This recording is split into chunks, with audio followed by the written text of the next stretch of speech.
I got game, going insane, MVP, Hall of Fame, I smash straight, call me Dame, gonna get back, make it rain. What's going on, Steer Nation? It's Sensation, and man, the Mavs, they ain't get it done, man. They let everybody down. For this game, like, it was actually a competitive game. Like, Luka was actually the best player on the court. He was making impossible shots, and it was looking like he was about to go off for 50. But the big red flag was that the Mavs were actually down by, like, 8 points going to the half. Want to know why? First, like, Tim Hardaway couldn't shoot, but I kind of had a feeling this guy was going to choke. Like, he looks like the type of guy that would fold under pressure. Also, Terrence Mann was a flamethrower after being bummy for the whole season. Like, this guy was only an energy guy, like the guard version of Montrezl Harrell, and he ate. Also, playoff P ain't really have like the best game, but he made some key shots in that second quarter when they needed them. So the Clippers had some unexpected players that showed up out of nowhere, but the Mavs ain't really have no one. And this got exposed in the third quarter when the Clippers went on a 24-4 run. At that point, it was clear that the Clippers were stacked in. The Mavericks, like, they just had Luka. Luka choked big time in the second half, but that's not his fault. The Clippers trapped him because they knew that he was the only guy on the Mavs that could hurt them. And when Luka went to the bench, like, his team was just incapable of playing basketball without him. Like, you saw how fast they got Jalen Brunson and Josh Richardson out of the game making bonehead plays. Dorian Finney-Smith was the only player that showed up for Luka today, and that's unacceptable for Dorian Finney-Smith to be the second best player on the Mavericks.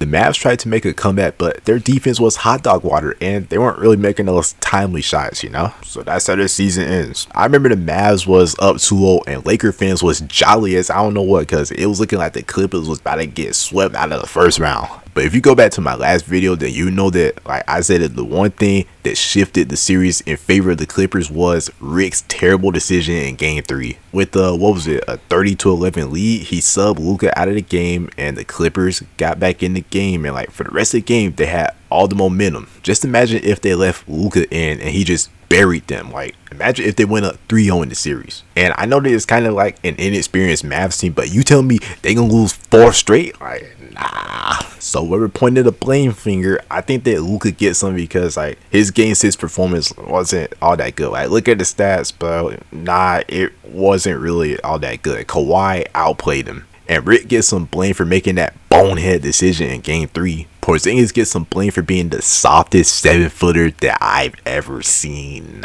And we knew that the Mavs role players weren't going to shoot 50% from 3 for like the whole series. But Tim Hardaway and Dorian Finney-Smith and some other role players weren't really making like important and key shots. They were kind of like inconsistent for the whole series after those first 2 games. So yeah, Luka had like a bad Game 6 and not really like the best Game 7. Like, I know that he had 46 points, but I feel like Kawhi was a better player for like the whole game. But this loss really falls on the Mavs role players for not really being consistent on offense and like defense. That's actually been a problem for them like all year. But this loss, like, it's not really a big deal if you're a Mavericks fan. Remember, the Mavs were the 5th seed and the Clippers, like, they were the 3rd seed, but they tanked to avoid the Lakers, which was actually kind of dumb because if they got the Lakers in the first round, then they would have swept them boys. But yeah, I'm trying to say that the Clippers were the better team and they had championship expectations. That Mavs team was really just Luka and a bunch of bum diesels. So the fact that he got them to a Game 7, like,